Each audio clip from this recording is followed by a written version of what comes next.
but it's also a technology. It's also a machine. The symbol of the pyramid is that which is reaching up. It's something that's reaching for the heavens. It represents geometry, and there is geometry that makes this energy field of the time field I'm talking about function. It's all based on geometry, which is more complex than we're going to do in this presentation. But the time field is something which not only affects the passage of linear time, it also affects the health of your body. The more of this time field is flowing through your body, the healthier you're going to be. And paradoxically, the slower you're going to age.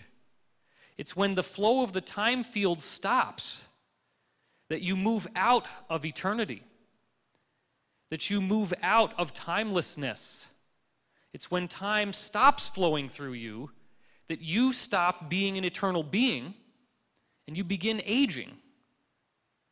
Remember that scientific study that Deepak Chopra talked about in Ageless Body, Timeless Mind, where he gets a bunch of elderly people and he puts them in a room where it has the magazines of 40 years ago, it has the radio broadcasts, it has all the furniture, everything. What he found was that within a very short period of time, all these people had a remarkable turnaround where they started reverse aging. They actually started getting younger in a way that is molecularly, biologically provable. That's because the time field started flowing again. They started to have hope. The time field is that which gives you inspiration. If you want to know whether the time field is really flowing through you or not, you can tell because you will be in a state of uplifting gratitude and positive emotion. It is a scientific fact that the more that your mind goes into that state of resonance, of positive attitude, of fearlessness, of courage, you are causing time to flow through you faster, which means you have the power of eternity at your fingertips, which means you are at the forefront of the human evolutionary process. But this is not something that only relies upon your ingenuity and your dedication to a spiritual path. It is something that is being done for you by forces that are very mysterious because they are much greater than what you would normally think of as your conscious mind. You want to talk about the monolith in 2001 and how mysterious that was. That's not even the beginning of what we're talking about now. This big stone slab shows up, and all of a sudden all those cavemen learn how to use tools, and they can kill each other now, and they become the dominant species. And then at the point where the movie goes into the present, the monolith shows up on the moon, and Commander David Bowman at the end of the movie ends up becoming the new Adam, the new species of humanity after he goes through a Stargate. There's a lot of things that are known on the inside, and this stuff is not a secret. It's not a secret even though it has been kept secret. It has been attempted to be kept secret. It is not secret.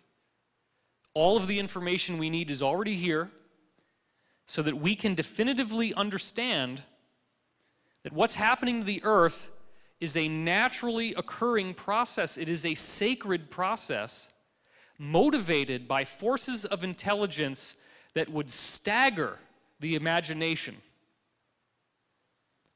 Back in the old days, you had a LAN system in which a computer was just a monitor and a typewriter, and you plugged it up to one central computer, and everybody's little dummy terminal, as it was called, was plugged into that one computer. On some level, each of us is the dummy terminal. We appear to be separate. We appear to be an identity that has an ego, that has a body, and we identify with the body. On some grander level, the body is merely a projection.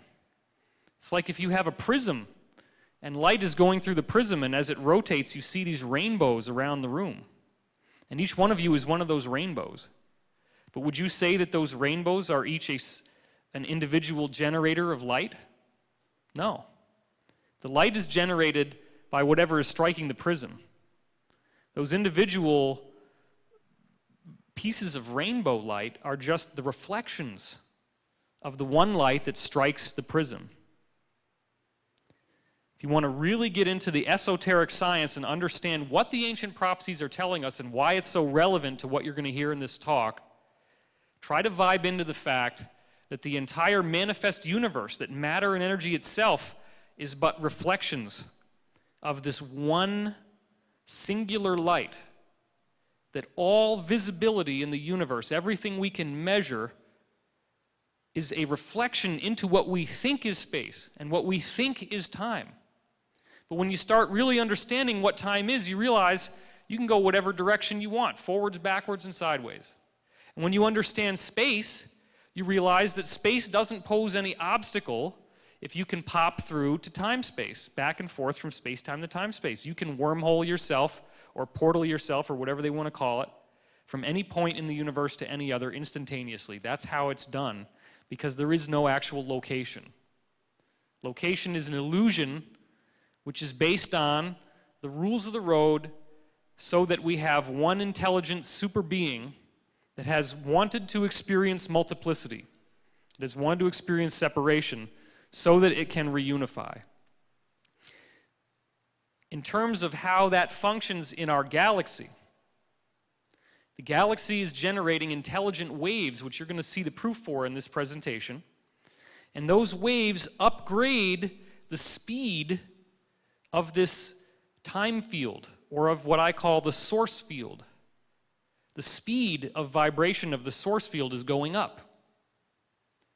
If that speed represents how well you think, it's no different than you upgrading your computer and going from this ridiculously bad processor where you could barely even get any of your websites to load because it takes so long, and getting this really fast machine where now every page, sorry about that.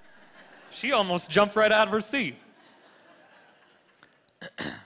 I'll try to do that a little more delicately next time. Is that better? Okay. So, you broke me out of my trance now. Now I got to actually talk from the ego. How's it going, man? What the hell was I talking about? All right, let's see. We got to get the download back in play here. When we understand that this energy field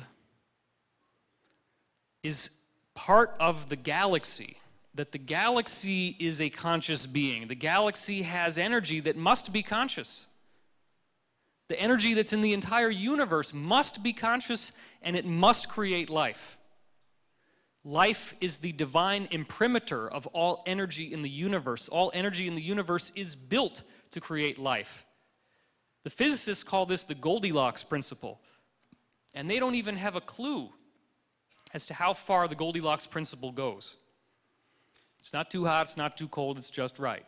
That's what they're talking about in terms of planets like ours, and how we have just the right amount of oxygen, just the right amount of water, just the right temperature. All these things are perfect. It's not an accident. Life on Earth is not some random little thing that only happens once in the history of the cosmos. Life on Earth is actually programmed to be here because we have to get rid of this idea. Well, we don't have to.